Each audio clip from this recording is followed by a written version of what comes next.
What it do, y'all? This your boy King Eric, the Media Assassin, coming at y'all with another video. Subscribe, hit that like button for me.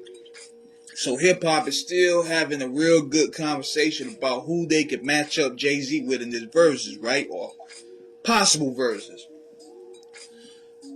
But let me tell y'all this. We've heard many names as I discussed yesterday. We heard Lil Wayne, we heard Drake, Kanye, Busta Rhymes, even Ghostface. But I'm going to tell you this. I'm going to give y'all a breakdown on how Jay-Z thinks. See, one thing I see about these guys,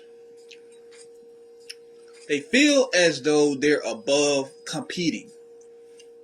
I'm not talking about just Jay, but Mariah, Mary J. Blige, Chris Brown, and all these other people. They feel as though they're above it. But yet they talk the biggest shit.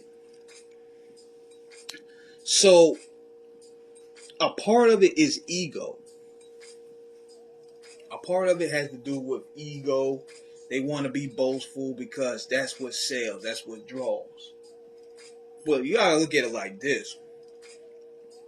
If you are as good as you say you are, jump into the ring. Prove it. But they don't want to put themselves in a position where they're looked upon as taking the L. They're very careful on how they maneuver, because an L can pretty much tarnish your rep. I mean, nobody likes to lose. This is an ego-driven business. Even if it's for fun, nobody want to be seen as a loser. Even 50 Cent is the same way. Because for one, Jay-Z and 50, Jay-Z, he took that L from Nas 20 years ago and hasn't really been in the ring since. So, this is what he does. He's careful on how he protects his image. He revamped his image into the Michael Jordan of rap. And he revamped his image again as being the boss of rap. See, what he's done, he's made his success matter more so than his music. Notice when you argue with a lot of his base, they'll bring up Beyonce. They'll bring up this person is irrelevant. This person's small time. He's too small. Because they look at, oh, he's worth $1 billion. He got Beyonce. I mean, but at the end of the day, we're not talking about any of that. We're talking about his music. And Jay ain't really competing with nobody. Because, notice this. Ever since Ether dropped, he has not said, I will not lose anymore. So, going back to 2002, 2003, his ego was hurt. That elder Ether took a toll on Jay more than people think. Because this was a situation where he controlled. He thought he had it control because he sold the most records. He was more popular. He had more commercial success than Nas. But he had Hot 97 on his bandwagon. And Nas still came out as the victor. So Jay at that point was like, look, I cannot put myself in a position where I'm going to be seen as a loser. Then you had the 50 Cent juggernaut coming in. Then you had Ja Rule, he was blowing up. You had all these acts coming in, and Jay was, being pushed to the side a little bit in New York City, so to speak. So this is what he does. He figured, I'm going to come back in a different way. Blueprint 2 wasn't hit. The Gift and the Curse wasn't hitting. So I'm going to get rid of Dame. I'm going to get rid of Biggs. I'm going to get rid of all my old partners, and I'm going to start new with Leor. I'm going to get a whole new team. I'm going to tease a retirement to build this campaign. And I'm going to resurrect my career. The Jay-Z from 1996 to 2002 is gone.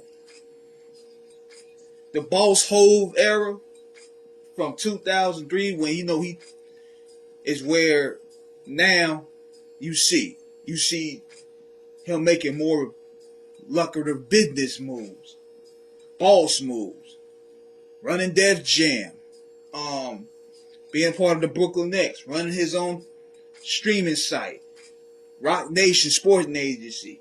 He leveled up in business. So that correlated with a lot of his shit talk. And he basically seen now as a versus or battling beneath him at this point. But at the same time, he's a competitor at heart. He's an MC at heart, so he's going to talk that shit. And it's crazy how Lil Wayne talked a lot of that shit. A lot of these people talk, but they don't want to get in the ring. See, this is what hip-hop has become. It's become more so like boxing. Everybody talking a lot of shit to get me and you talking, but there's no contracts being signed. There's no paperwork being signed. I don't want to hear what if. I want to see what is. And Jay-Z getting into the verses will do wonders. Now, I want to know how does Swiss feel, because Swiss has worked with all these people, and they all turned him down and brushed him off like his verses is nothing. Like, you've done music with all these people. You gave JayZ his new signature sound. If anything, he should reach the olive branch and do this, because you gave JayZ, Swiss, a new sound. He knew he had to switch that jiggy pop sound away and go to that gritty sound from the Rough Riders, and you supplied that. So the least this dude could do is do this favor for you and get in the ring. He was supposed to get in there with DMX, but he ducked DMX. He been ducking DMX his whole career. I said, because he know on a stage atmosphere, he ain't hanging with DMX. And I seen both these guys live before. DMX is another animal on that stage. Even on one of his last shows at the Rolling Loud, he still rocked it. So he probably caught flashbacks of that Hard Knock Life tour. And he was like, nah, I don't want nothing to do with DMX. I don't want nothing to do with that. So I'm going to just brush it off like I'm too good to do this. I'm not going to get in the ring and compete. He ain't going to compete with nobody. He's going to probably throw a jab here and there, throw a verse here and there. But he ain't going to go directly at nobody anymore. Them days is done. Nas knocked him out of the ring. He ain't doing that no more. But we going to see where it goes. So with this video, I just want to give y'all a breakdown on how a lot of these guys are trying to control the narrative. They don't want to be put in the position to lose.